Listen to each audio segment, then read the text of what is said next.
Hello, folks, and welcome to the very first Petalburg Woods podcast episode where the grass is green and the girls are pretty. Let's talk some Pokemon.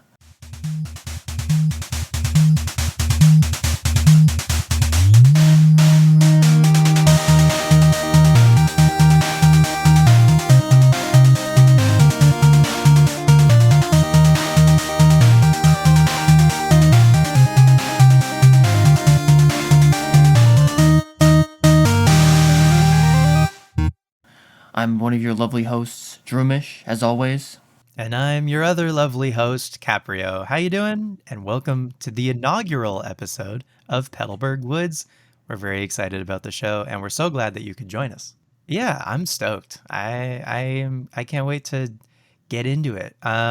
What do you think this show is? Well, we got together and decided to really get into the minutia of the games. That's kind of the game we're hoping to create here, and explore the human connection with the games. It's one of my favorite things to do with games, or just Pokemon in general, and this space will hopefully exist as kind of a shrine to that connection and the pieces in between. The bounce back and forth for me is pretty big. Pokemon's so rich. There's a lot to dig into, for the world, for the characters, for the little guys themselves. So yeah, we have a lot of ideas already of things to discuss. But I'm very excited about what we're going to be talking about today. But I think before we actually get into the actual the meat and potatoes of the show today, what are you playing? What are you doing lately? Right now I'm playing White 2 a lot. Nice. And How far are you in White 2? at the desert resort, getting desert creatures, I guess. Yeah, mainly. That's where they reside. Yeah, I have a Lucario. No big deal. I got No it big deal. beginning of the game, but Can I flex like a little bit? okay. I have a level 2 Lucario in Platinum. Wow. He's done it again. You're so impressed, I can tell. What are you working on right now? Like for Pokemon, well, I've been like playing through Pokemon X at like a snail's pace, like molasses level pace in Pokemon X, but I'm doing like a mono normal team for Pokemon X, and I'm playing through with a friend of mine, and we were like meeting up to battle each other every second gym, and we have sort of like stalled right around the 8th gym, but I would really like before ZA comes out to like finish that playthrough finally. And then I'm also at a glacial pace making my way through Pokemon Moon with a mono ghost team. But I'm having, if I can speak my truth, I'm having a really tough time just getting through Moon. I'm sorry, Gen 7 enjoyers. Yeah, I'm having a tough time Well, getting through Moon. it's not great. But it's fun, and I like. There's so many cool ghost types introduced in Alola, so that's, like I haven't even gotten to the point of the game where I can catch a Mimikyu yet. So I'm excited to actually like get and then use Wow. a Mimikyu. Well, I think my dad put it best when I got into Play Moon, and he said it was pretty fun, but it took too long, and the girl in the hat talked too much. The girl in the That's so succinct. He thought it was pretty good. He thought he probably gave it a 6 or something. He didn't have a bad time. Yeah, I don't think any Pokemon game is like below a 7. You know what I mean? They're all Yeah, like between 7s and 9s. sure. Yeah, okay. I like Pokemon. I'm with you. Yeah. It helps. Remember to be critical, folks. Stay critical of your media, critical. but also Yeah. enjoy a beautiful life. Yeah. Okay. And just quick, I keep my head under a rock most of the time. Is there any Pokemon news that you're dying to tell me about? Things that maybe I or anyone doesn't know, or just that you're excited about? How have they been making you feel lately? I'm like pretty optimistic about the things that are on the way. So obviously, like the big ticket item is Legends ZA, right? And Mm, they finally mm, gave us I reckon. on Pokemon Day this year. They gave us like a first look. They gave us some gameplay finally.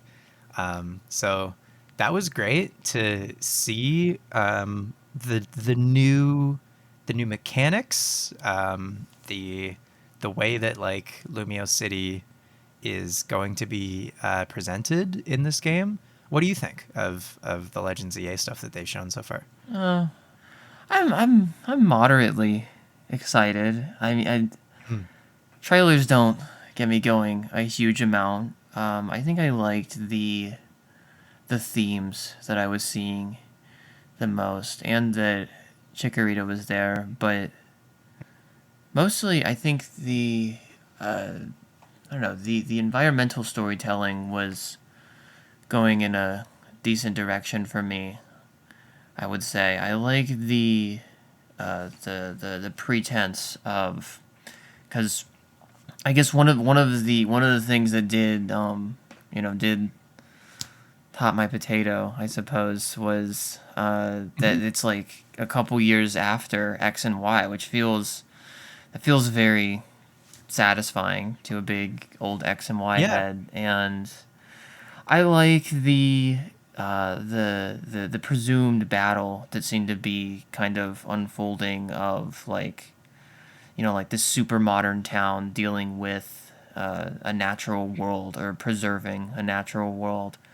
And I think I ultimately like, and maybe you're gonna hate me for saying this, but I ultimately like that the game is taking place just inside the city. Now that I know this kind of like thematic context, I think Hmm. it was always gonna come down to what. Well, obviously, it's a pretty dumb thing to say. It was gonna come down to what the game is about, but it's like I guess the subject matter that the game was choosing to tackle, and it seems like the conflict or number of conflicts is going to be about like, I don't know, the technology versus nature, and but maybe more necessarily the balance, and keeping everybody happy. I don't know. I like that. I don't know. It's kind of introspective. It felt introspective. The themes. Hmm. How far into the future do you think, or how much of a time skip do you think it is from X and Y? Like, do you have I a hunch hope it's about like that? 10 or 15 years.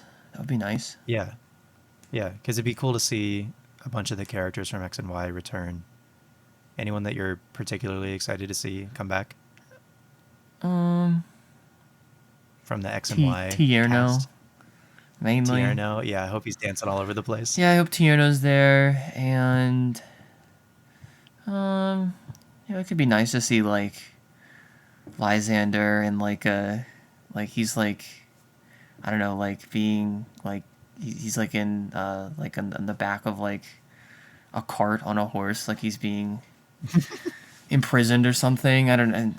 That feels crazy, but I feel like he could get mentioned. I would like to have some follow up on Lysander, I suppose, or more so, I guess. But like, I am genuinely interested, not just like, I don't know, I guess kind of seeing the downfall of a villain, but like, what do the people of the country think of a villain? That's really interesting. Mm. Where like, Hmm. I don't know, like who's how is a world figure who was once a world figure, I believe, in those games in X and Y, is now talked about after their like pretty mainstream demise. So Yeah, Lysander wasn't like in hiding the way a lot of the Team Galactic guys, not strictly the Team Galactic guys, but just I don't know, like the bosses of these various teams over the years throughout the series weren't like in the public eye or like friends even with the professor of the region or mm,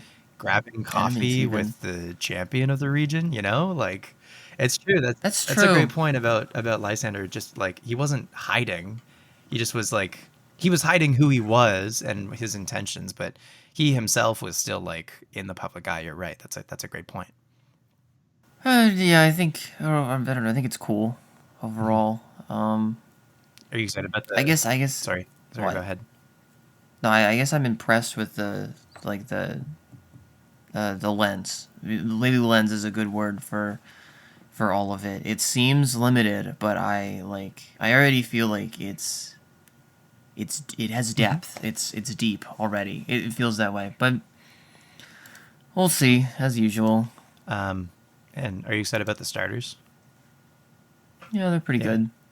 I think they're Yeah. good. I told you I said you're gonna do Chikorita, and you had a whole Pepe Sylvia theory about why it was gonna be so and so, and but I went with my gut and said it was gonna be Chikorita. So I thought it was gonna be Snivy for sure. Um, but yeah, dream on. they proved me wrong, and I think I'm very glad that they proved me wrong, and I'm very excited that it's Chikorita in particular. But doubling up on two starters from the same generation is I think a wild card. I don't know that many people saw that coming. I certainly didn't. I had no expectations, and I was Mhm. thrilled. So it really worked out. Cool. I like those guys. They're They're cute. good. They're good little guys. Are you still playing Scarlet and Violet at all? Are you dipping back into that one? No, well, no, No. Um, no. What are you about to well, tell me? What? I've been like keeping up with the 7-star raids like Oh my goodness. since Okay. launch. And this is the first like so after Pokemon Day that just happened, they were like, there's three more 7-star raids, and they're all for the Paldean starters, right? For Meowscarada, Hmm, Skeledirge, okay. and Quaquavel. And I missed the Meowscarada one just because I like didn't totally know what the window of time for it was, and I was lazy. And so since I missed Meowscarada, I like I don't know any desire to get like the other two is gone because I can't get the full set. You know what I mean? So now I'm just not bothering. You know, I've kept up. I've missed like one. I think I missed like I don't know. I think it was like 7-star Iron Bundle or something because Wow. 7-star Iron it was only Bundle. available like over the holidays, I've and I missed it. So now I'm finally opting out. I'm like it's okay. I don't need the full collection. yeah, yeah, it's okay. I'm completely with you. I stopped after Cinderace. Mm, I don't care for those raids at all. Even the 7-star raids, like doing them on stream and like playing them with other people, like oh my goodness, I couldn't imagine a more like it's like it's like the kind of grading that you would experience with like old games that kind of like didn't know their mm, strength yet. Like that's what it feels. It's like those. It's like I don't even I and to avoid them because they're so like I don't know. And it's not even that it's bad, but it's like what's going on? What's going on? Why aren't my hands working right now when I'm right. playing this game? Yeah. I feel like I maybe this doesn't like land with you or I don't know anybody else at this point, but like if it feels like Zelda 2. Have you played Zelda 2? Yeah. It is not a terrible game by any means, but you know sometimes your hands might even though it feels like they're on the controller, it might also feel like they've left the actual field of interaction. Um, I guess it's fascinating to find that experience again on a ninth generation Pokemon game, but I'm Mhm. so glad you stuck it out on the raids. I'm positively thrilled. Yeah. I think the raids can be fun when they work, but you're right. They I don't know if like desync is the word or what, but so often like where you and where the other people in the raid are in the raid how much time is left, how much health the boss has left, is often just like out of sync, or I don't know. There's just some like annoying, like stressful points with them that like don't need to be there. But sometimes like I've done a lot of the raids with my partner, and that's been really fun. Like a Like neat co-op totally way. locally, you mean? Okay. Yeah, exactly. And even then locally there's still some like desync issues and also like local disconnects, which is outrageous. But when they work, it is it is still like a nice way to play the games cooperatively. And I do like the raid format that they introduced. I guess wait, I forget. I guess Pokemon Go technically introduced raids first and then Sword and Shield, right? I don't know, maybe. I like how they work in Sword and Um, Shield. The entire yeah, I guess my failing with them, and I fear yes, it is a failing. Why no turns? Like it's Pokemon. This is the yeah, only I battle agree. place in the game where there's no turns, and and I guess now that we've seen more, like I guess it kind of makes sense. It doesn't look like there's turns in ZA, which is I guess this is like connecting two threads here kind of posthumously, but like Mhm.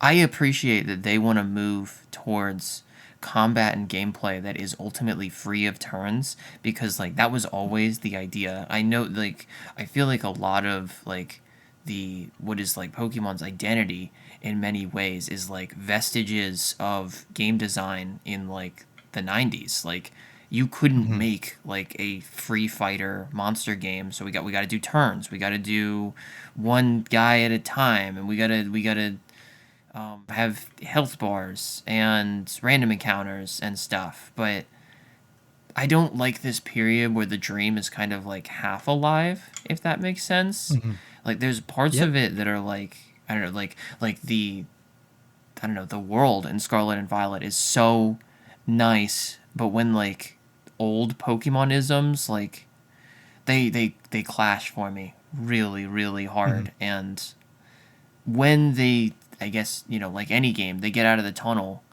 I felt like I like really felt that with the and I didn't play a ton of it, but like the Final Fantasy VII remake, Mhm. like Mhm.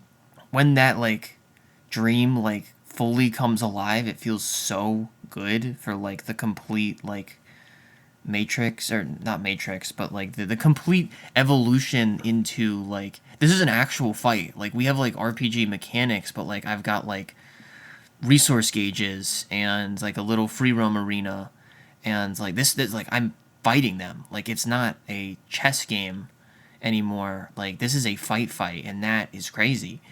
But I Mhm. think they're like do you think they can ever really I mean they've got that new fighting tournament game, its name is escaping me, that was just announced. Yeah, Pokemon Champions. Can I mean like that coming out, and it was like I was thinking about it. I was like, can they escape like the '90s RPG entrapments, or do they even want to? Like, Mhm. Well, I think the existence of champions means that they are going to maintain the turn-based thing strictly for competitive, but I think for the sake of like the single player adventure games that they're making, they do probably want to move in this action RPG direction. Because I think that's more exciting. And that's also the direction of the industry at large. You mentioned Final Fantasy. That's a series that has, I think, successfully fully transitioned from the turn-based thing to the action RPG thing. Um, so yeah, and I think the Pokemon Company and Game Freak, in an effort to stay modern, are interested in that direction.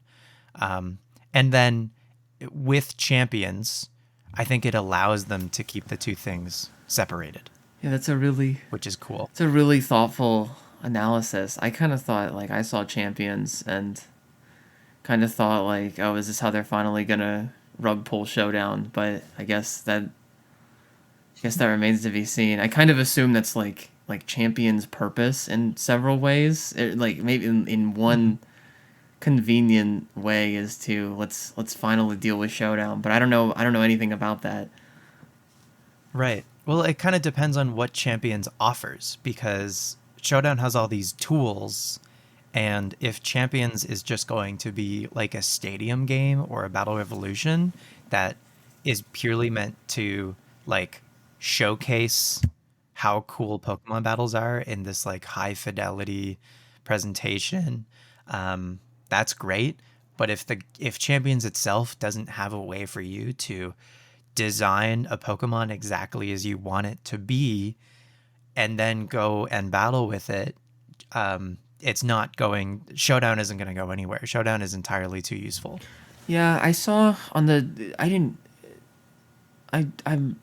I can't be bothered. I got my news on the direct off of like people talking about it on Blue Sky. I'm Mhm. incorrigible in that way, but I saw on the thing one of the things I did see that, and I'm not raging out in the streets here, folks. I'm not like trying to cause a fuss about this, but it made me raise my eyebrow, I suppose. Is that there was like a little disclaimer on Champions that it's not going to have all the Pokemon in it. Like, Mhm. why? Why have the battle simulator mode at all? It like that's we get it on the like the dex cuts for the game, like, and that's like Mhm. I think most people are to terms with it at this point, I guess, unless you live on Showdown or something. But for the simulator Right. mode, like, is there any possible defense for you should not have the complete pool on the simulator mode? Right. I think it might not have every Pokemon like be able to enter that game from the outset, you know. The way that current like VGC formats operate is some Pokemon are banned, right? And so maybe Champions, when it launches, will have a roster of Pokemon that you can send into it for the sake of like the format that that game uses at launch, and then it'll probably allow you to transfer the rest of the Pokemon in as they are added to the format. So maybe at launch, legendaries or there's like a term that they use, restricted Pokemon might not be able to be transferred into Champions at launch, but maybe once they like change the format of whatever the like official competition is for that game, then they'll allow you to send Mewtwo in there, I assume. And maybe it also goes like kind of in the other direction where you'll be able to send in a Charizard, but maybe not like a Charmander and a Charmeleon into the game. And then maybe they'll add like Little Cup or something, and then you'll be able to send in your Charmander. That's kind of what I take from that. Maybe that's naive of me, but that's sort of like it keeps frankly the development of that game and the polish manageable for them, to focus on making the Pokemon that are going to be in the game at launch in particular, like look as good as they're going to look and also be animated in the best way that they can be in the ways that people have wanted from, you know, how much characters in the animation in the stadium games and Battle Revolution and Coliseum and XD and etc. Um, I think people just want the animations to like make sense and Yeah, look cool please, and have character please, again. please, God, put like let the kick be a kick and let him tackle. Let it Exactly. let him Yeah. let him let Pidgey tackle like for the first time. It Yeah. would be a real life tackle. Never seen anything like it before. Because there's no point to Champions existing as like a 3D battle arena because that already exists in Scarlet Yeah, and it's Violet. like it has plenty of problems. But it's like fine. Mhm. They ran worlds on it. Like they run worlds on it. So Yeah. yeah, I So if they're gonna, yeah, Champions needs to like like it needs to uh perform. prove prove its it needs to like I prove need its to see, yeah, existence. I guess I am confused by its existence. I didn't really get the impression that it was supposed to be the big theatrical experience. I really got the impression that it was like, I don't know, just like, here's where you fight now, and Hmm. why, like, and Yeah, and that it might just be as simple as I that. don't want to send I what is this, like my fourth place that people Pokemon, not my people, got like a whole like little chain of things to send places, and that's like I Right. don't really like it's not a huge deal, but it is like I don't know. This is like the whiniest milk toast thing I could say, but it's like it is in one of the biggest ways for me, like weird like tech contrivances that are in the real world and not in the game are like so immersion breaking for me, because I'm just like, why the entire time of like, I think, what was it, like there was before, like there was some, I think it was like home had the complete support that it had now. There was like a way that you would like like you could get Pokemon from Go into other games, but you had to daisy chain them from Go to Let's Go or something, and then Let's Go somehow over to home. Is this correct? Did I say that correctly?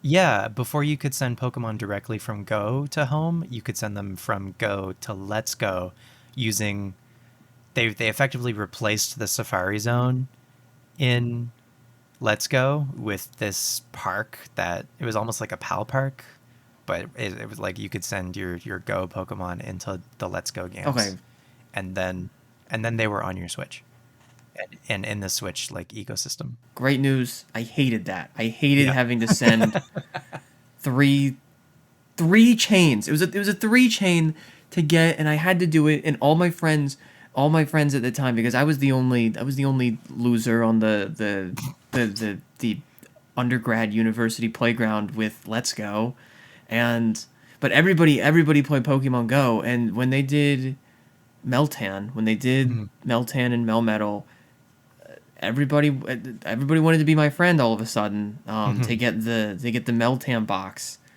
so that that we could do the chain. And I was like, all right, if you come over at this time and you can stay for 3 hours, then we can do, like, we can try to get you Melmetal, but it might be complicated. Mhm. And I think that transfer is like, it can feel really good. I have very fond memories of like the transfer in Gen 3 and Gen 4. Like, I don't know, just like it gets like kind of showified Mhm. also, but like the bells and whistles of transfer is like, even with home, I think with home I don't like it because there's no show anymore.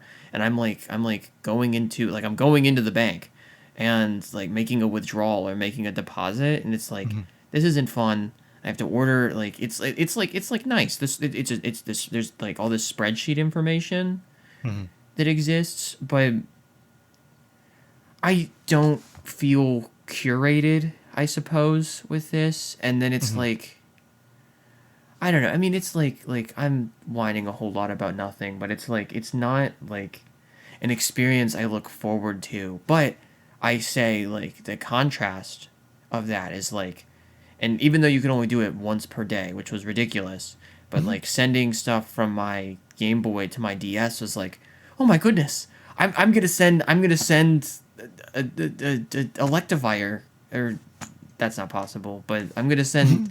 Whoosy What's It over to Diamond today, and like Mhm. that's like, that's exciting. That's Yeah. really exciting.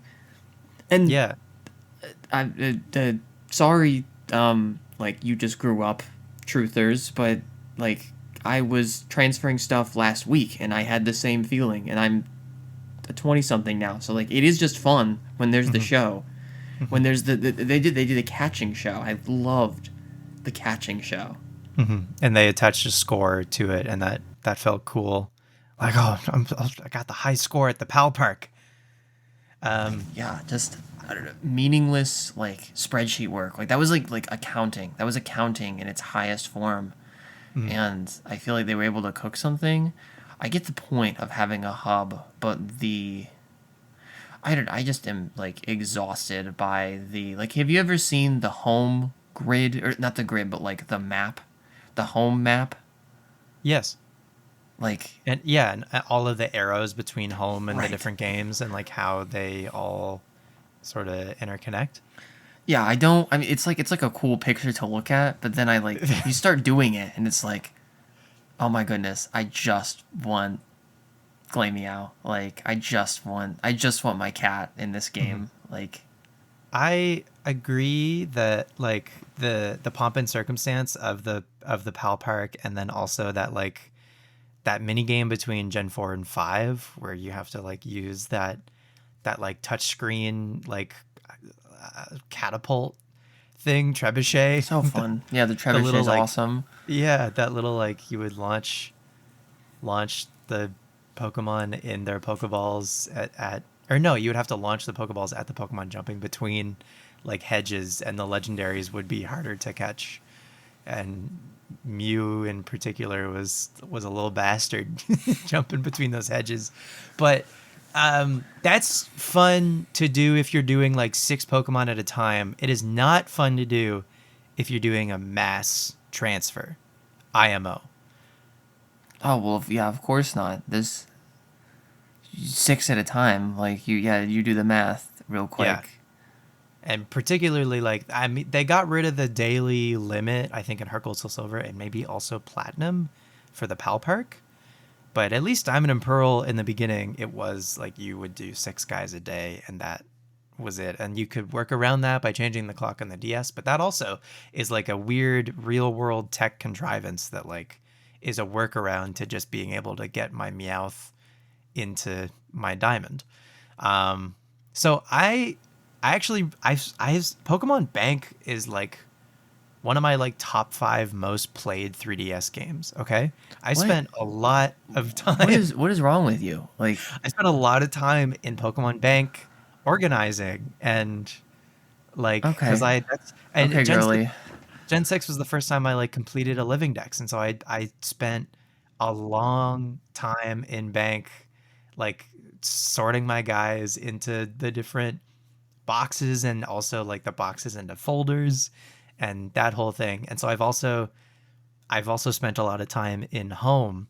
I think the like the cream of the crop for like a Pokemon transfer and storage like app or game is something along the lines of My Pokemon Ranch, where once the Pokemon are in there, then there's pomp and circumstance. Then it becomes this aquarium where you can watch them interact, and that's very fun. But the actual act of like getting them in and out is quick and convenient.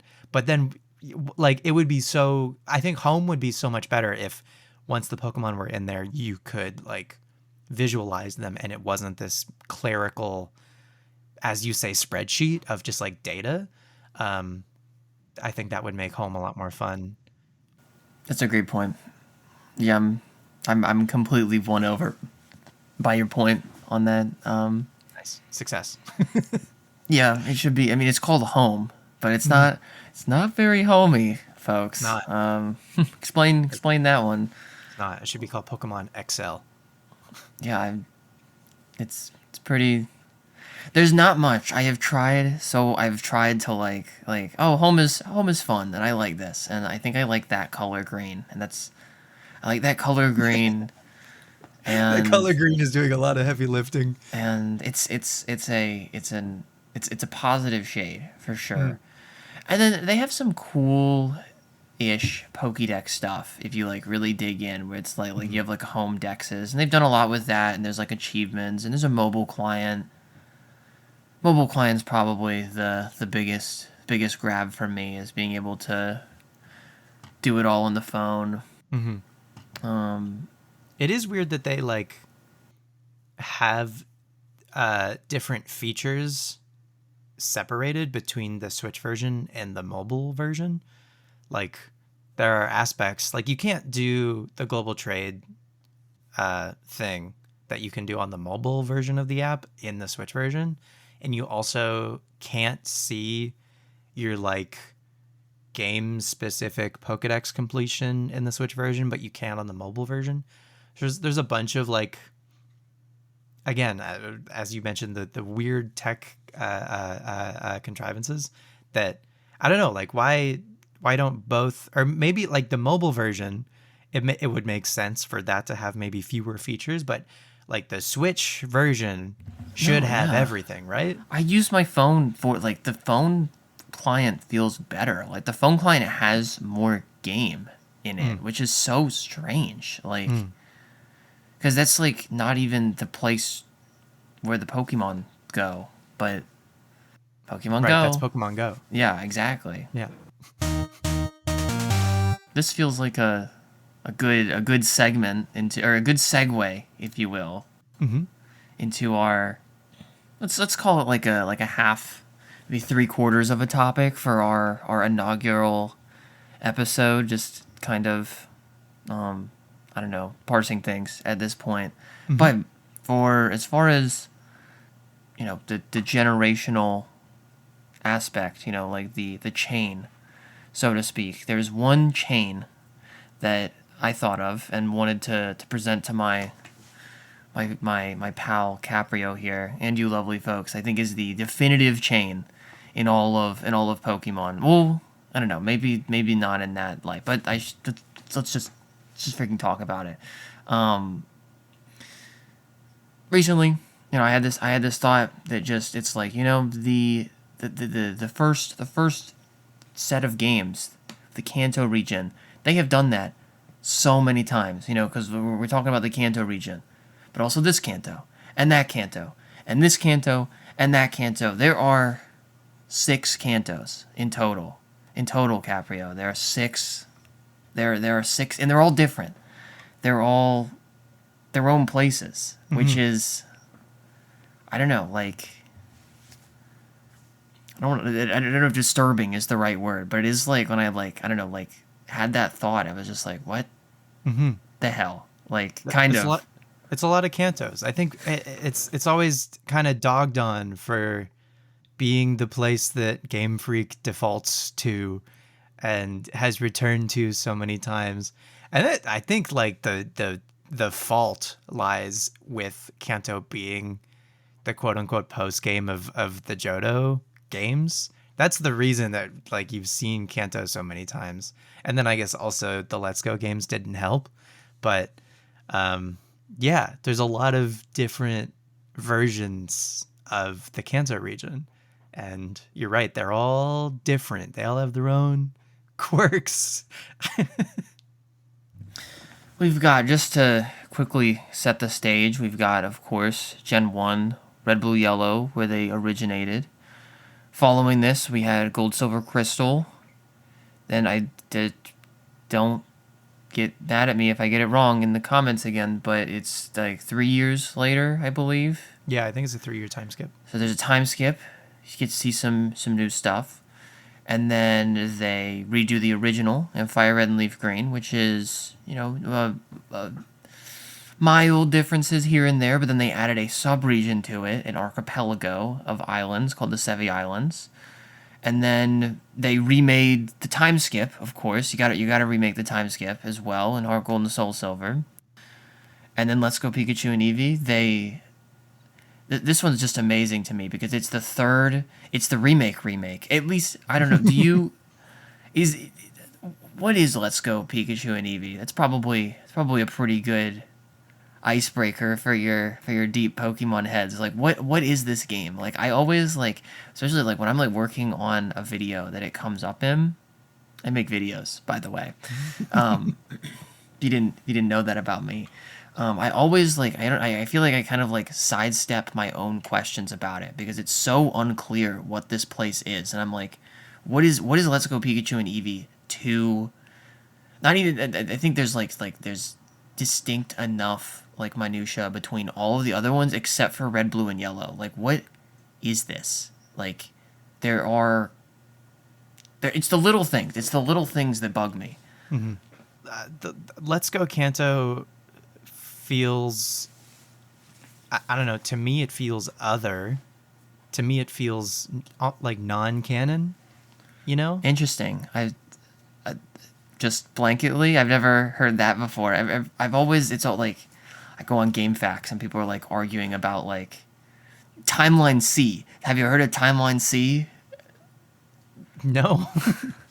No, for the Pokemon timeline? Yeah, there's like, I'm not up on the Pokemon timeline, I fear. well, I think they're trying to avoid it at this point, but Mm. like they more and more, like, I mean, in like for obvious reason, people like continuity. Mhm. Like that, I understand them like wanting to avoid it. There was like a tenuously canon timeline, I think, up until X and Y, Mhm. that I actually it was a deleted tweet from a dev. So Mhm. like, and I, like they got him. The Pokemon agents found him for Mhm. leaking the official timeline, which makes me like I don't know, the deleted component of it, like that makes me think that like it was real at a time before they were like, so it's not anymore, but it's like at a time like that was his idea and like how it worked. Mhm. But the what am I even saying here? Oh, the Let's Go is even though it's so much later, and so like X and Y came out what, like 6 years, 7 years before it. Is that was when the timeline, I guess, like disintegrates, I suppose. Yeah, X and Y was 2013, and Let's Go is 2018. I was in. That sounds right. I was in college when I bought it, Mm-hmm. so that sounds right. So it's a sizable gap here. Mm-hmm. But there's like, there's continuity in there that it makes the thinker think, Mm-hmm. and I've heard, so like, I mean, one thing that they started doing that really got all the thinkers thinking, of course, was X and Y seems to be like initiating maybe a second timeline Mm. with mega evolutions. And Okay. are you familiar with this? No. That in X and Y, the initiation of mega evolutions is like, I don't know, some sort of like temporal split or something. And this is also Mm. like in the games, weirdly enough. Like so this, and why it's like Let's Go is even being talked about. Like why I'm like giving you like my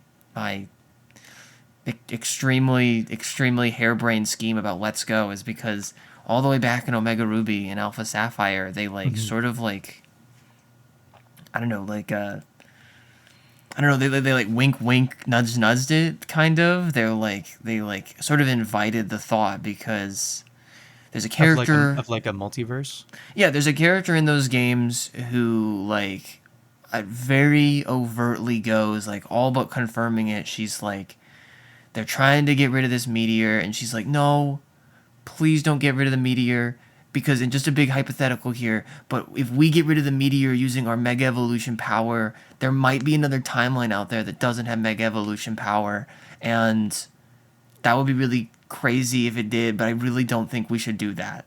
Mm. And this, I believe, I mean, it pretty substantially referencing their originals, Ruby and Sapphire, Mm-hmm. of course. But this what I think was like, I don't know, something that they were doing that was like kind of fun, like explanation for why megas were in a remake. Mm-hmm. Because Ruby Alpha Sapphire, they had a bunch of new Pokemon in Mega Pokemon. Mm-hmm. Just like, I think they were right to address it. It was a like a biological shift in a region that had already been explored. Mm-hmm. So they addressed it through the kind of the notion of a dual timeline, where now that there's a timeline where megas existed and there's one where it isn't. But it has led to some really harebrained schemes and explanations for how the later games work and how they're connected. And Let's Go. Oh, what? Well, Let's Go includes the megas, so I'm assuming like the Let's Go Kanto, is this part of this like megas included timeline? Well, maybe, but Okay. also that it's. Well, maybe that's like, I don't know. We're already like way off the beaten path here, but it's like, yeah, that sounds reasonable. But then this like third creation of it, I'm like on forums too often, but like the the Let's Go, so the characters are different in Let's Go. Like red and blue are different guys, Right. and there's like inconsistencies between their original guys and the guys in Fire Red and Leaf Green, and there was also like the thought that Fire Red and Leaf Green was part of the mega timeline before all of this came out. And because it's so the mega timeline is also the remake timeline as well. Okay. But Let's Go is like this weird like remake, demake, side make game. Like I feel like Let's Go as a concept, like that could be like in video game like mythos and culture, like it as a phenomenon could be studied as like what is this to the series, which is why I asked the question to begin with, like because it's like I've never like I don't know, I can't think of that for any other game where it's like a side make. It's not. It was very purposefully simpler on like on principle to relate to Pokemon Go, and I would argue to relate back to the originals not having abilities, held items, any of that stuff. exactly. But and then like the megas are also there. It's just Right. it's but these aren't just like I don't know, especially like if you have played, I think like Let's Go, like if you haven't played it, like it really looks like a detour.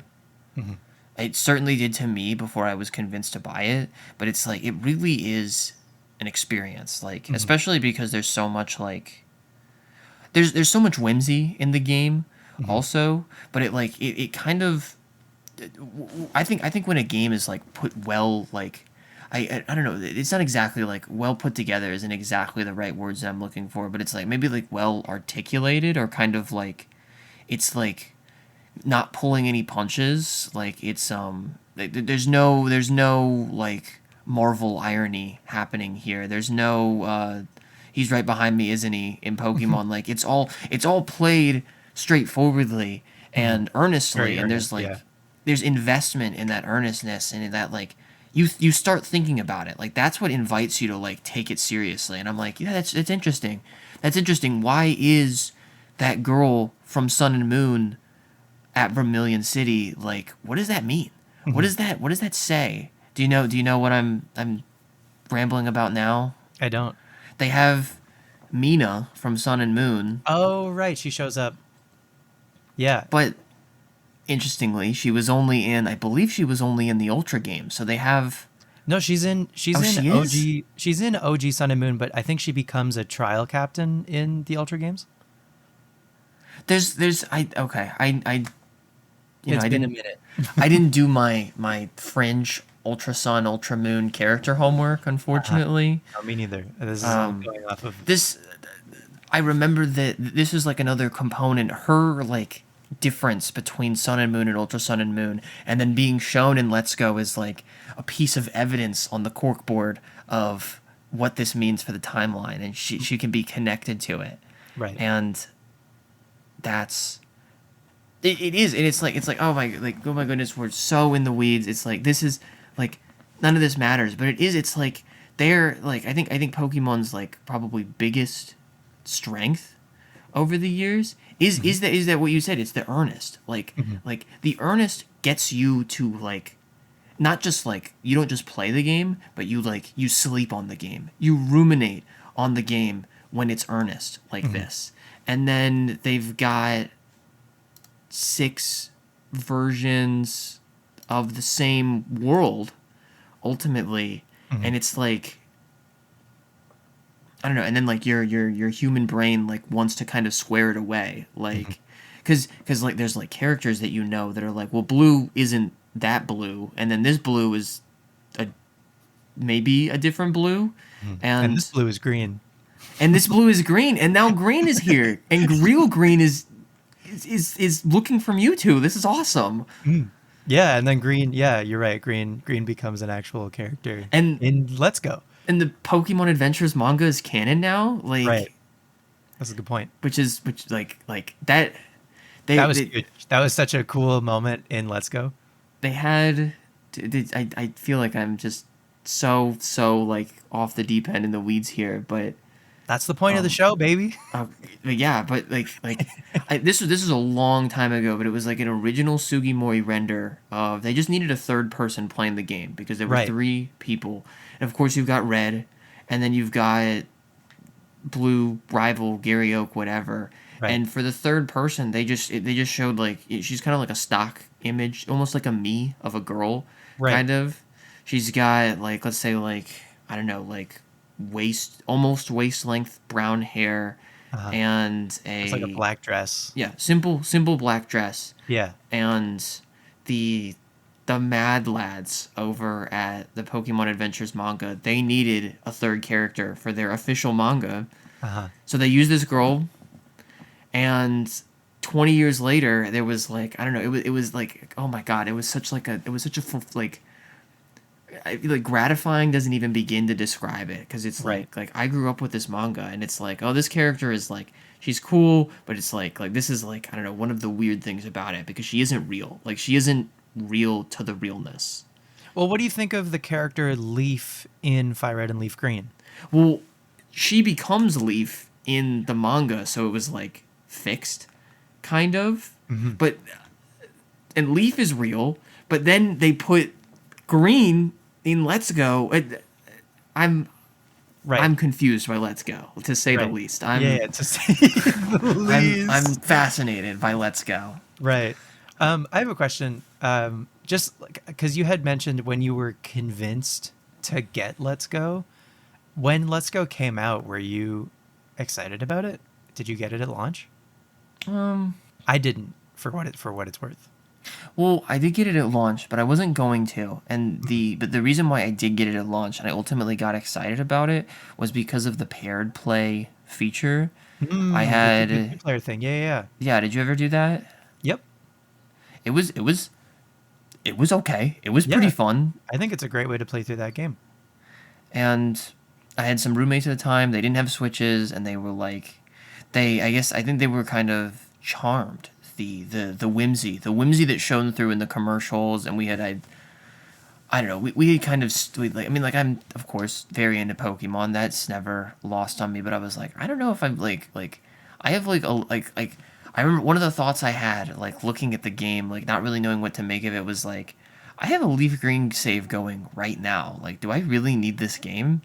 And so the two player campaign that was sort of weird in some ways that did get me. That did get me, and it was fun. It was fun. I had a great time like looking for Rattata with one of my roommates. I was like, yeah, okay, like this is maybe one of the things that like Pokemon was kind of made for. I'm really glad that I got this. Hmm. Yeah, I don't know what or like what happened that I got this game. I think inevitably I just figured like I'm a Pokemon fan. I'm kind of collecting all the games as it is anyway, so I think eventually I just bit the bullet and got Let's Go Pikachu. But when I actually played it and felt like a little less jaded about it, because I think initially when it was revealed, I had the feeling of, oh, you got to be kidding me. They're doing Kanto again. That rhetoric, I was like a part of that at the time. Oh wow, you were the anti-Gen Wonder Swing was crazy. Exactly. Yeah. Yeah. And I was like, I can't believe they're rehashing Kanto again. And oh God, it's with the Pokemon Go catching mechanics. Yuck. And I couldn't stomach it. I wasn't excited about it. I felt like I was already like sour about Sun and Moon after having such a great time with Pokemon Y.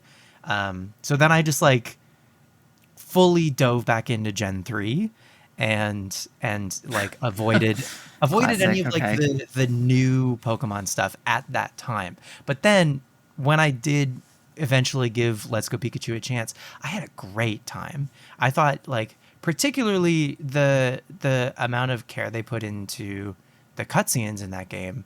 Like you could just call it fan service, but I don't know. It is. But it felt like a legitimate homage to the Oh, originals. more.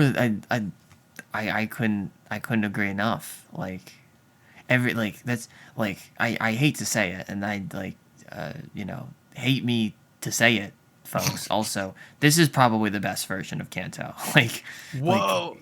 it they should try like making games where they like appeal to fans and do the things that we want and like Sure. show little character interactions. Right. Kind of a crazy theory from me to say that like if they do things that are fun, I'm gonna like it. But Mhm. I think that like I don't know. It was a proper love letter in many ways. I Like agree. Yeah. so Although it did kind of retcon some aspects of the region itself. Like Cycling Road comes to mind. That is fully gone yeah, that for sucks.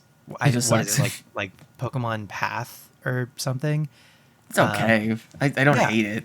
right. But like there is no bike in Let's Go, right? So there Yeah, I think they like you can ride lampshaded or on Pokemon. something. Sorry? You could like they like kind of lampshade it like oh there's a bike but it's too expensive or like Yeah, yeah, they're all sold or one of those things. They yeah, love yeah. that. They love that stuff. Yeah, Think yeah, about the game. Don't play it though. Like think about the past. Don't yeah. enjoy the past. No, no, no. Play the new one. Buy the new one, please. Um, yeah, I don't know, but there are aspects of the region itself that are fully reworked or completely remade. Uh, Hmm.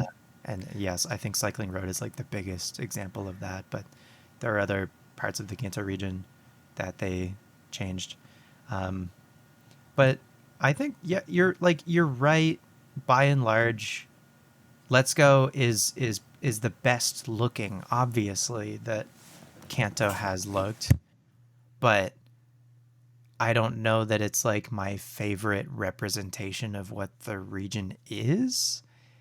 And I think for me, that has to be Fire Red and Leaf Green. And Fire Red and Leaf Green has the added benefit of the archipelago that you mentioned, the Sevi Islands. Yeah, that is my favorite. It's my big caveat. I okay, but I guess the like I want to I love Fire Red and Leaf Green, of course. I guess to preface them though, like is there anything I don't know for you, and I guess I have like some thoughts on this, but I'd be curious to hear yours first. Is like at this point, especially, is there anything to be said for the pre remakes, like Like the I don't know, original Red, Blue, Yellow. yeah, like Red, Blue, and Yellow versus Fire Red and Leaf Green, or versus Let's Go, or Gold, Silver, Crystal versus Heart Gold and Soul Silver.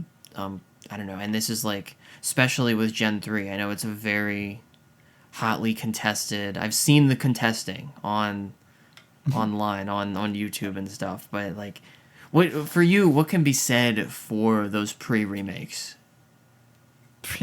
Pre remix is a really funny way That's to put you it. know But they're I old now. Like I don't want to play old game for old people. It looks bad and is dumb. Like but wow me, I guess. Like convince me I'm wrong on that. yeah, I don't know. I don't know that I can because I agree with you. Like those games are hard to go back to for a number of reasons. But I think like any fan of this series who like if you want to see where Pokemon started, like I think you owe it to yourself to play Red, Blue, or Yellow once. And it is fun to see what the very first map looked like and their first attempt at making a world in this series. I guess there's a lot of that's a context I hadn't really appreciated. You're absolutely right about the history, like the human history of Yeah. that. Like this was like and is like those they're famously like buggy glitchy messes, but it's Mhm. like it is like I think just flatly valuable to see like what the idea was because like From the what was outset. yeah like what was the I guess the intended purpose of these games that is definitely intact with Red, Blue, and Yellow for Mhm. sure. I think especially like I think that especially shines through in Yellow because they got like a couple of chances for it, and it's like Mhm. you kind of see like the I don't know some of the more like when it's got the anime influences in there of like kind of like, oh, let's combine like our let's combine some of our storytelling and let's get as intricate as this console will allow us. Ultimately, like there's a lot to, I guess, like calibrate off of from Mhm. Yellow for me. And I think Yellow uniquely, like I do find it worth going back to. I think Yeah. Yellow is passable. Yeah. I I can live with Yellow, and by live with I mean it's a 7.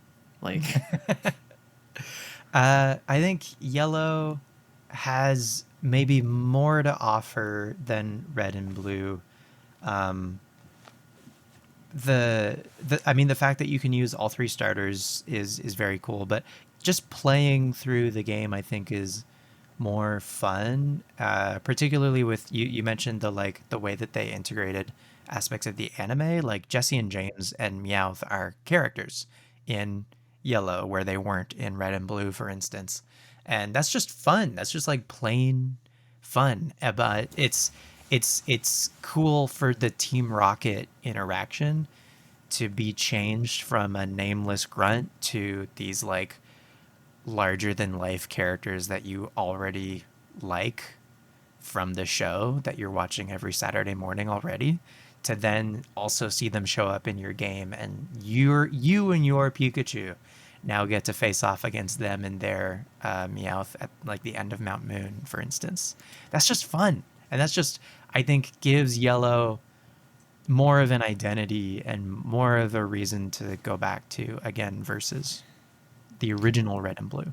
does this make Yellow a different Kanto? Does this make it another region? I mean, there are it like the story beats of it, and even like some of the characters, like the kid who is having a tough time training his Charmander is not in Red and Blue.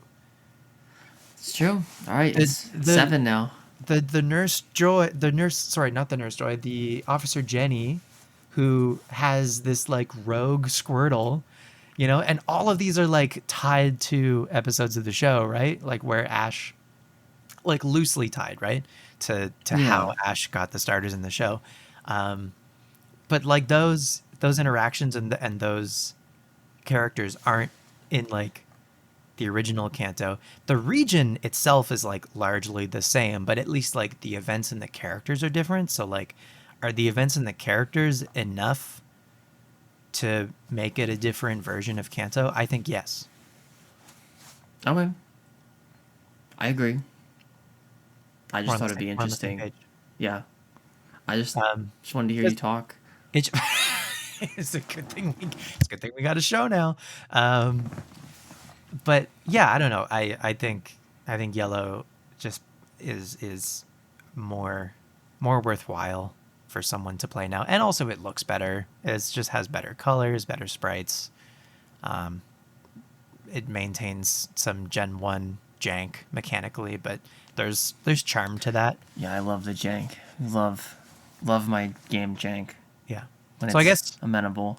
if you listening right now have not ever played the Gen 1 games before, but you are interested, even just like in the history of the series, I personally would recommend Yellow.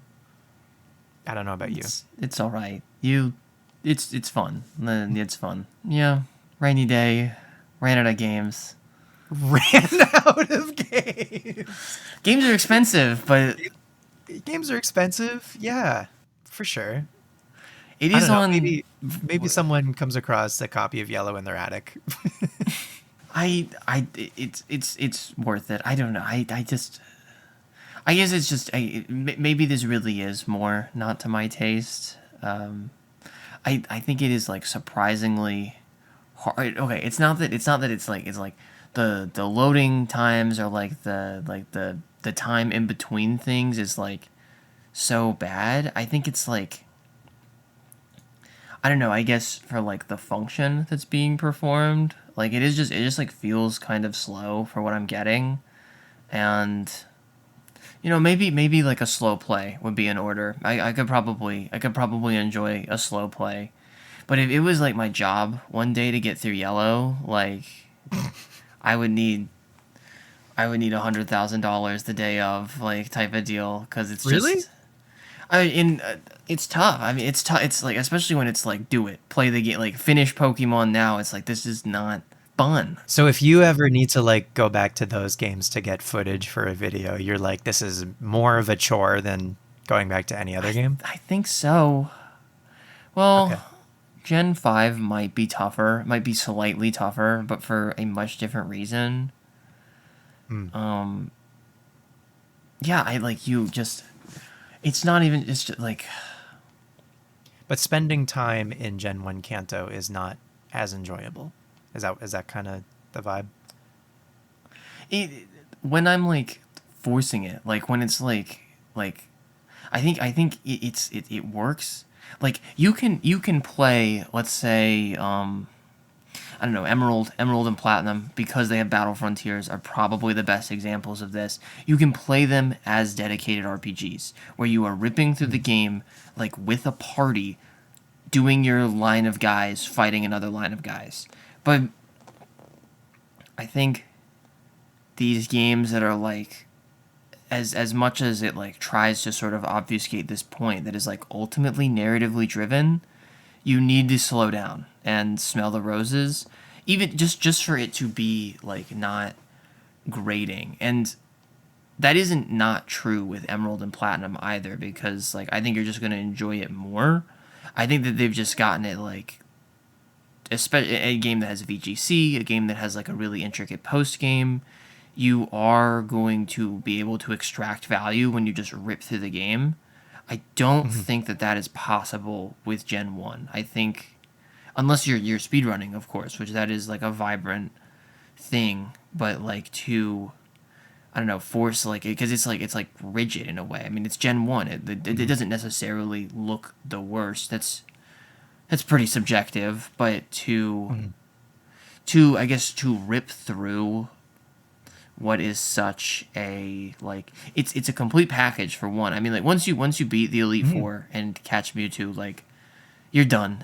That's kind of the Yeah, it's end. kind of a weird like place to be almost after that. Right. And so I think the journey is really important, specifically with Gen Hmm. 1. I think every other game actually doesn't have that in common with Gen 1. So, Hmm. I agree. yeah. Yeah. If you think about it, the post game in quotes of Gen 1 is kind of just Cerulean Cave. Yeah, go get Mewtwo. And that's like, And it's, that's I mean, it. it's, yeah. A- And that's fine. You know, it doesn't really need to be more. Certainly they added more in like Violet Leaf Green, and the Let's Go games added the trainers who like specialized in a single Pokemon, and that added more for you to Yeah, it's do. But I think the like genuinely the fun, the actually. initial point, I think, genuinely was like complete the Pokedex. I think that was also like the post game. I don't think it was as much about the battling per se as much as it was about the collecting and trading with Yeah. friends and stuff. And then they added that with Stadium 1. Yeah, so if you treat it as a world and not an RPG, then Hmm. yes, I'm with you. I will. And I got Yellow specifically when it came out on the Hmm. 3DS Virtual Console, and I played Hmm. it slowly alongside some friends who also were getting it, Hmm. and that was like, hey, this is okay. Like, Pokemon has Hmm. always worked in this way. I think it's more so that it like, but you kind of have to be like gentle with it. Like, the game is like, it's not flexible, and I think Hmm. this is like, I do want to tie this to like the original Kanto region. Like, it's like, it is a good world and I like it, but it is inflexible. Like, in this, like, you tear through it and it's like kind of weird how nothing has changed. Hmm. And like, I don't know, I guess it's like you have to be really accepting of Gen 1 Kanto, which I don't Hmm. think is like as true in the others. There's like obvious like you get like a sense of time. Like, there's like there's a sense of chronology in the two Gen 2 games.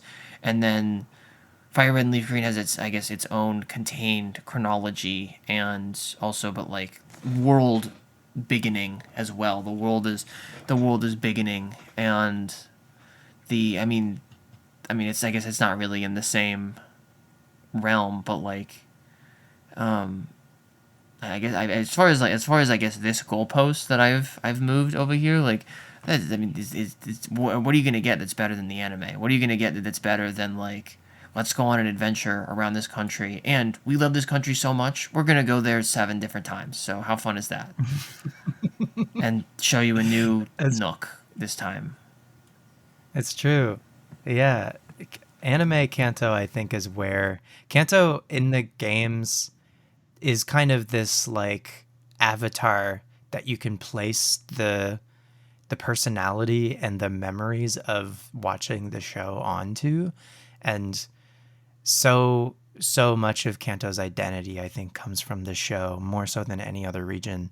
Because I mean, everyone, I think, for the most part, has seen and fondly remembers like the first season of the show, and so I believe fully that like shapes our like nostalgia and opinion of Kanto so much. It also makes Kanto feel a lot larger than it is because they spend a lot of time getting from like one major city to another in the show, where it would take literally 20 seconds for you to walk from Cerulean to Saffron in the games.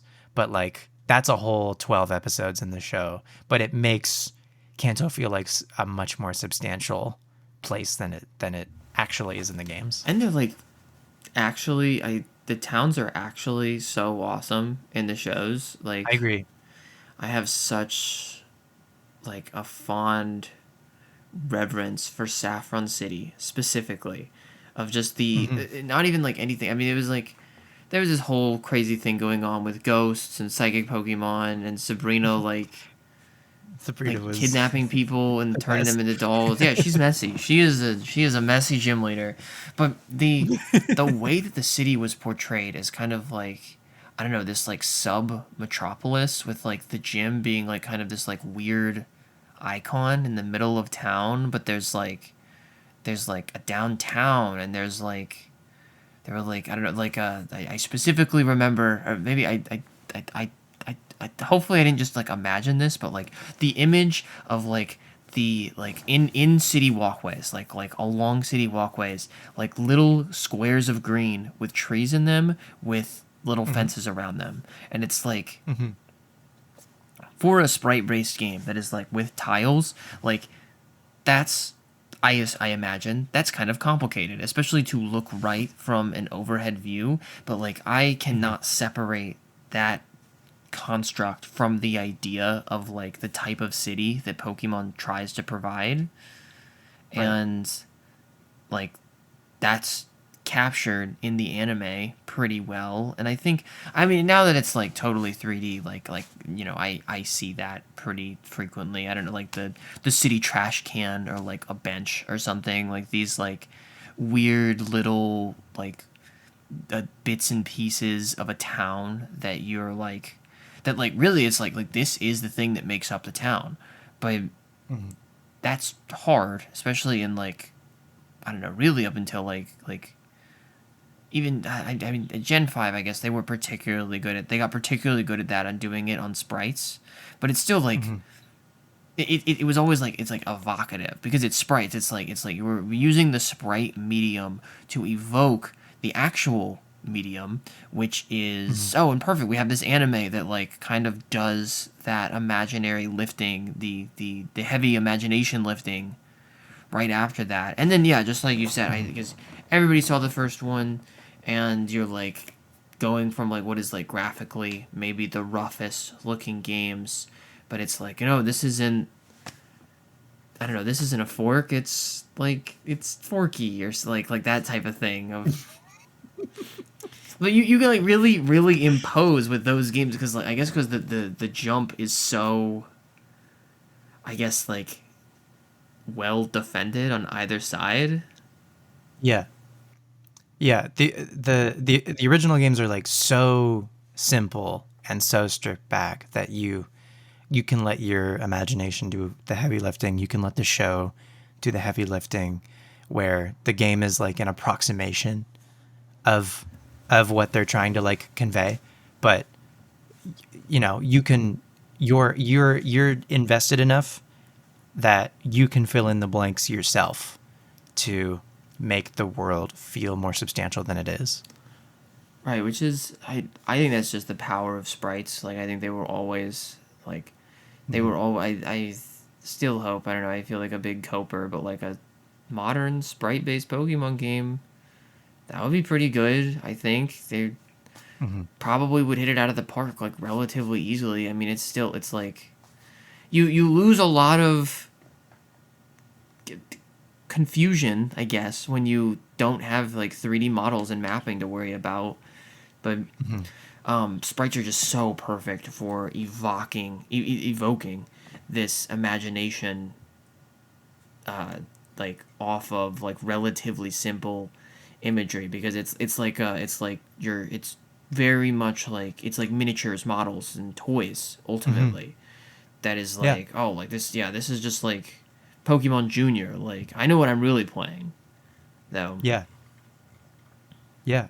When you're playing with Legos, you imagine an entire scene, and the Legos are just there to, I don't know, approximate like roughly where characters and where set pieces are, but for the most part, like there is a movie happening in your head while you're playing with Legos.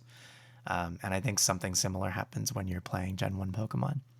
With that said, Fire Leaf Green Kanto, I think, is my favorite Kanto to like spend time in. I think I think it looks great, even still as like a sprite based thing. I think like the Game Boy Advance sprites and the color palette like throughout that game is incredible. And they added just enough to the Kanto experience to make it feel richer and like there are things to do beyond just complete the Pokedex, and like without even getting into the Sevi Islands. I think Fire Live Green are just really fun to like spend time in. Mm. Well, I hated it actually because Magnemite is a steel type now. So Right, and that's yeah, and blasphemous. that's really substantial for me that Mm, Magnemite has the move. It knows one more move now. It's really really upsetting.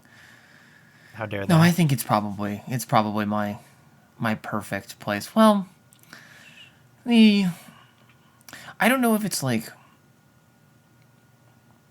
I don't know. I couldn't. I'm in complete agreement about everything that you're saying, but I don't know if I even like Kanto. I hate to say. Like I think Let's Go Mm, was like it was like wow, like you guys got me. I think I almost like Kanto. I think this one and Heart Gold and Soul Silver, I'm like, oh, I'm so close to liking Kanto. But the mhm, what I think it does do really well, and it's like so like I wouldn't buy a house there, I guess is what I'm saying. Like I would live somewhere else. But sure. the more recent titles, I think Kanto is like a really good, and isn't this ironic? Because it's like palette town and it's all colors, but it is really like a really good, like blank canvas for the Mm, Pokemon like connectivity, the world structure, and like character identities to happen. mhm. And I think Yeah. it's like partially because of like the tightness of it. I think does help in that regard.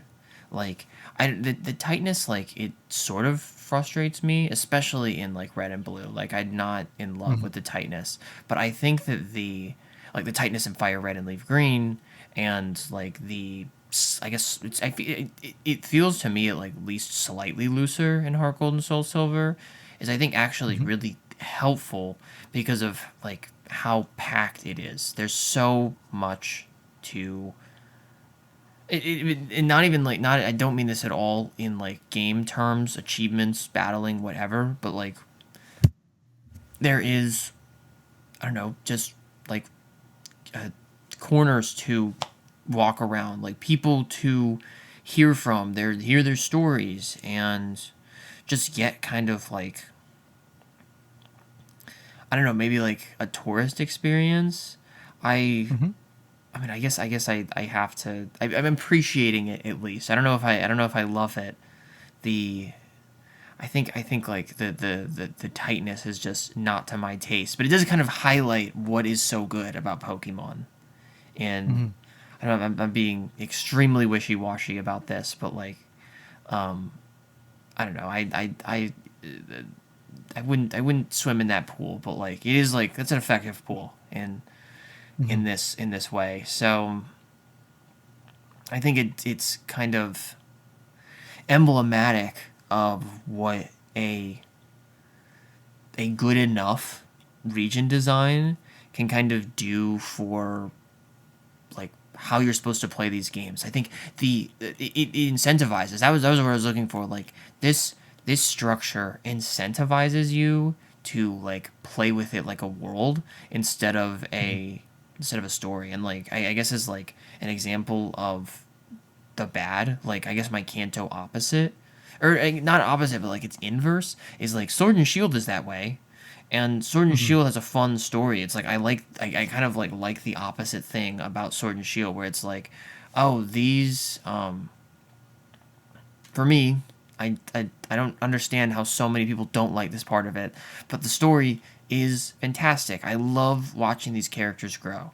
However, the linearization of the region, like, you know, Hmm. if I throw a picture of Sword and Shield up on the blackboard, I'm just gonna draw a straight line.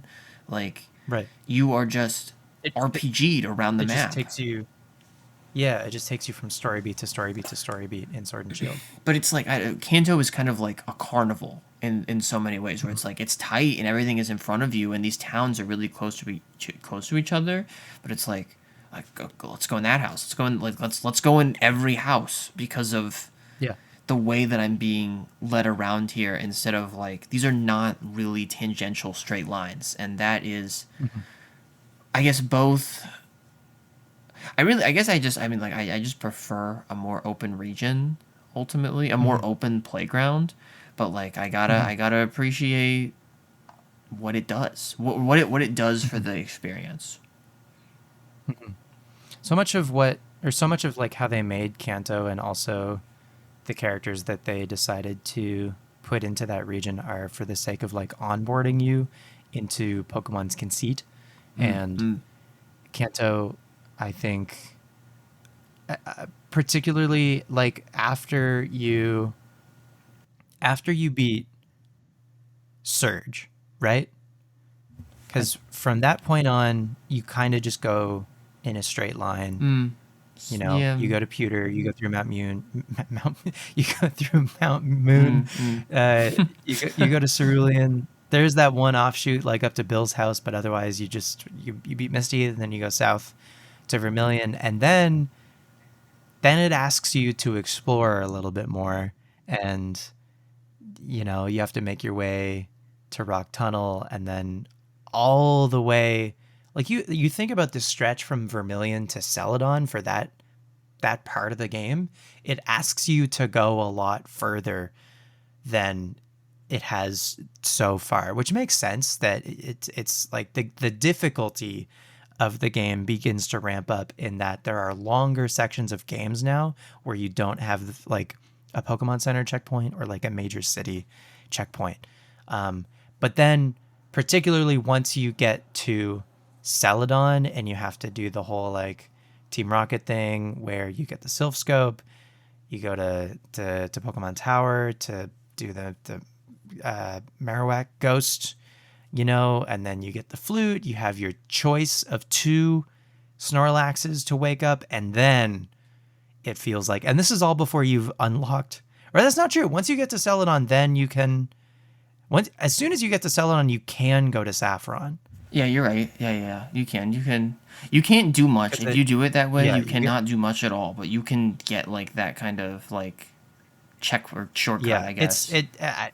it at least like, yeah, it saves you time running around from. And then Saffron, once you unlock the ability to go into Saffron, it feels like you can kind of move around the region more freely. Because Saffron is such like a central point. It's such a like an intersection for the region at large. And then yeah, the two ways that you can go about getting down to Fuchsia, it's kind of like a pick your poison, whether you take Cycling Road or you go south of Lavender, I guess, and do like the eastern coast of Kanto to get to Fuchsia. I don't know. I think the way that Kanto is designed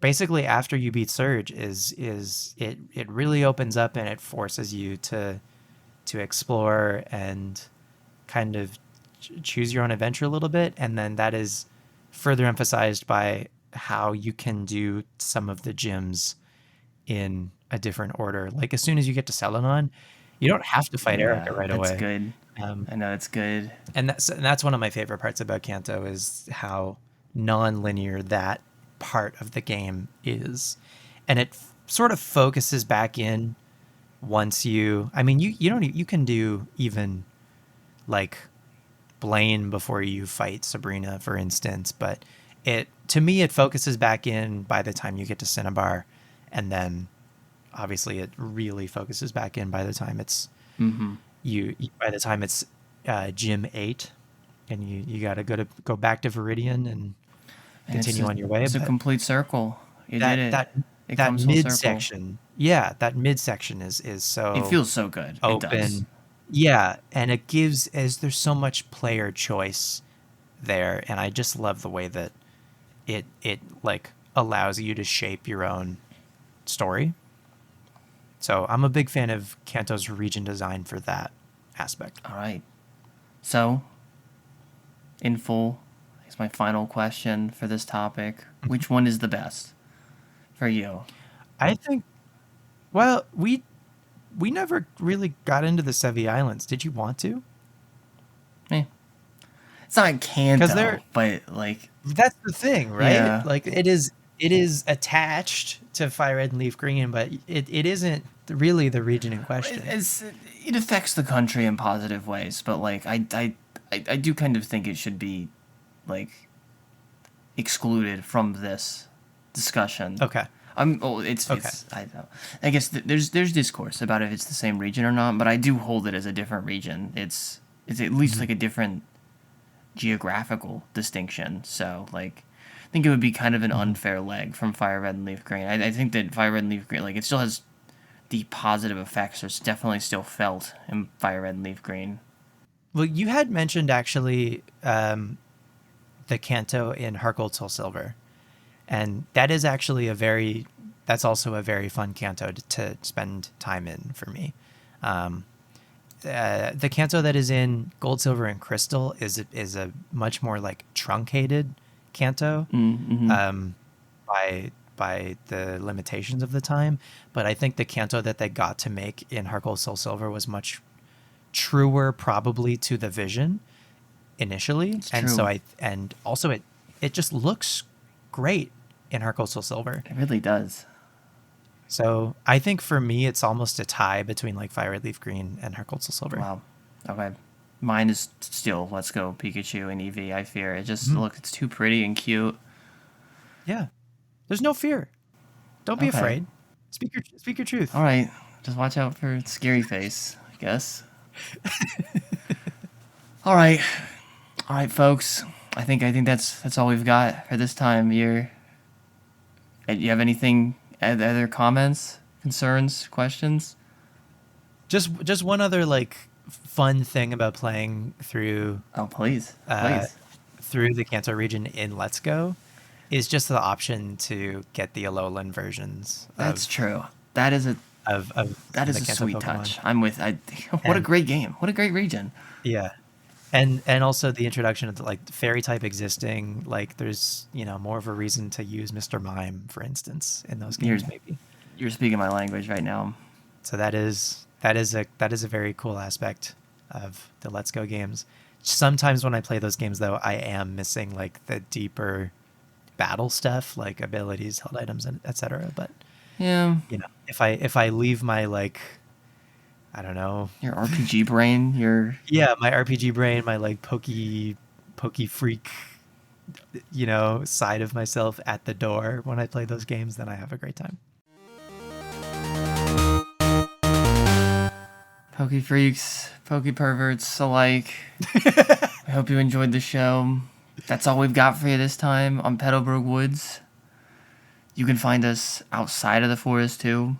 I'm on YouTube, Droomish on YouTube, and Droomish and Capreo are both on Twitch, at Droomish_ and at Capreo_.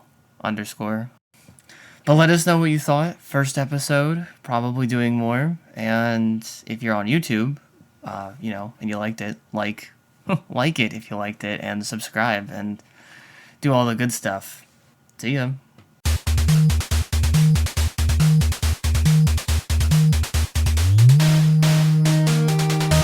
Petalburg Woods is hosted by Droomish and Capreo and produced by Girl Luigi. The theme music is by Capreo, and additional artwork is by Mo Paint Stuff. Let us know where you'd like to visit in the Pokémon Universe next. Email us at petalburgpod@gmail.com. Join us next time in Petalburg Woods to explore OG Hoenn versus the Hoenn remakes. And until then, leave your super repels at home and come visit us in the Petalburg Woods. See ya!